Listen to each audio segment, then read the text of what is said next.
When your PlayStation Vita or PlayStation TV ship from Sony from the factory, it's shipped with a nice and safe but underwhelming clock speed. But with a jailbroken Vita or PlayStation TV and one simple application, you can overclock your system and unleash its full power and potential. Come on, let me show you how to crank up the horsepower on your PlayStation Vita or PlayStation TV so that you can maximize the performance of the content you love most.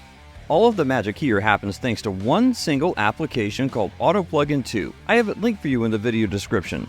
On the GitHub page, scroll down to the Assets section and click to download the latest version of the VPK file shown here.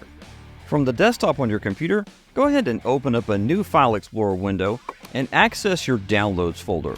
From here, I'm going to take this Downloads folder File Explorer window and just snap it to the left side of the screen. If you followed my Vita jailbreaking guide, you'll already have Vita Shell installed on your Vita or PlayStation TV. From the live area on your device, navigate to Vita Shell and select it, then select Start to launch the application. From inside Vita Shell, press the Select button to connect your Vita or PlayStation TV to your computer by USB or FTP. With a USB connection, you'll see that a new File Explorer window will appear with the root of your storage. I'm going to grab this window and just snap it to the right side of the screen. All you have to do from here is just drag and drop the VPK file onto the root of your storage. Just be careful not to drag and drop it into one of these subfolders. Just drag and drop it directly onto the root outside of the folders. Now you can go back over to your Downloads folder and delete the VPK file, remembering, of course, it's still archived in your recycle bin. You can also close out any open instances of File Explorer because you're done with your computer. Back at your Vita or PlayStation TV, press the circle button to disconnect your device from your computer. From inside Vita Shell, use the D-pad to move the green highlight down to 𝐘𝐈𝐒𝐿 and select 𝐘𝐈𝐒 to continue. From inside 𝐘𝐈𝐒, press and hold the D-pad down to dive bomb all the way down to the bottom of the listing of files and folders. Now you can just scroll up a couple of listings until you get to AutoPlugin2.vpk. Press the X button once, then press it a second time to confirm, then press it a third time to confirm the installation of AutoPlugin II to your device.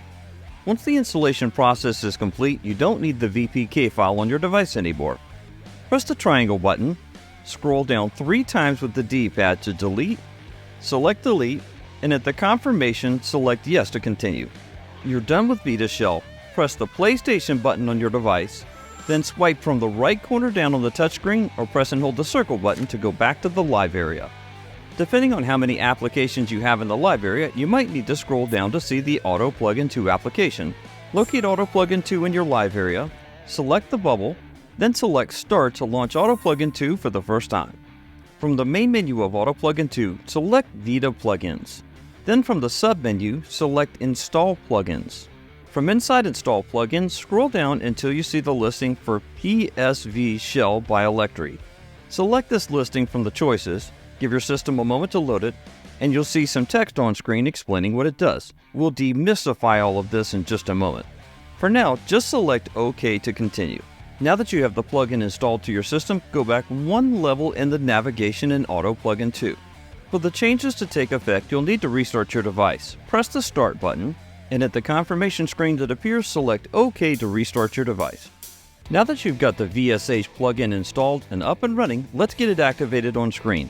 Press and hold the Select button, then press down on the D-pad. This will pull up the main interface for the VSH plugin. In the top half of the screen, you'll see key data about your device's battery, you'll see usage of your CPU and its cores, and key information about system memory and video memory, such as how much of it's being used and how much of it's available in total. In the bottom half of the display, you'll see 4 listings. The first one is highlighted with an arrow and it's called CPU. That's your central processing unit or the main processor for your Vita or PlayStation TV. To change the CPU speed on your device, select it first with the X button, then you can change the speed down or up. As a rule of thumb, if you slow the CPU performance down, you'll get slower system performance, but likely get better battery life. If you speed it all the way up to the max, you're going to gain the most power and performance out of your CPU for your Vita or PlayStation TV. But in the instance of the PlayStation Vita, it will result in reduced battery life. Also be aware the higher you set the CPU speed, the more heat it generates, and it can create instability in some applications and games. Next up is the ES4 listing. This is your video GPU. When you select this, you can scroll it all the way down to slow speeds and again, get reduced system performance with better battery life. However, you can also move this all the way up to double its original speed to max out your video performance. Beneath that, you'll see a listing for bus. This is your system bus, or basically you can think of it as the pathways between connected processors, RAM, and things like that on your system. If you keep slowing down your system bus, you'll eventually create instability in your system to the point that you won't even be able to see what's going on screen, just like you see here. My recommendation is simply to leave the system bus at its default speed setting of 222 MHz.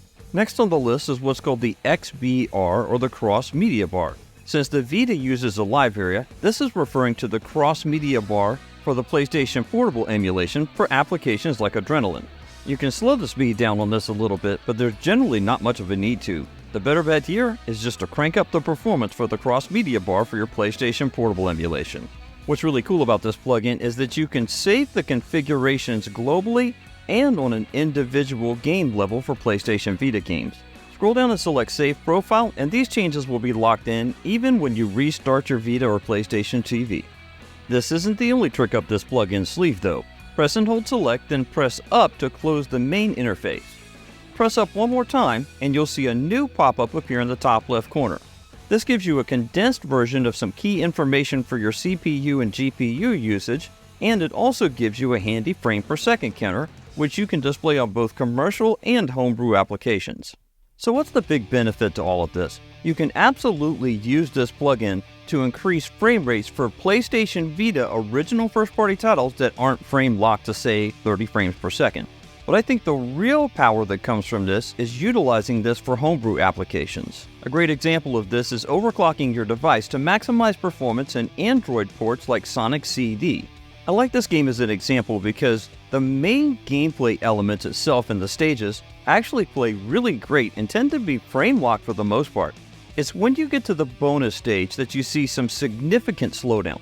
If you take a look in the top left corner here, you'll see that this bonus stage is running at less than half the frame rate of the main gameplay levels. At its stock CPU and GPU speed, the system just can't keep up with the in-game action. Here's that same bonus stage running natively on a Sega CD system. You can see that the performance is brisk and robust. Once you turn on overclocking for the CPU and GPU on your PlayStation Vita or PlayStation TV, the frame rate makes a noticeable improvement. When you consider that this went from around 27 frames per second up to as high as 38 frames per second, you're looking at a 40% total increase in performance. That ain't bad. You know what else ain't bad? Using that newfound cross-media bar power to play your favorite PSP games right on your Vita. This guide will show you how to get it done.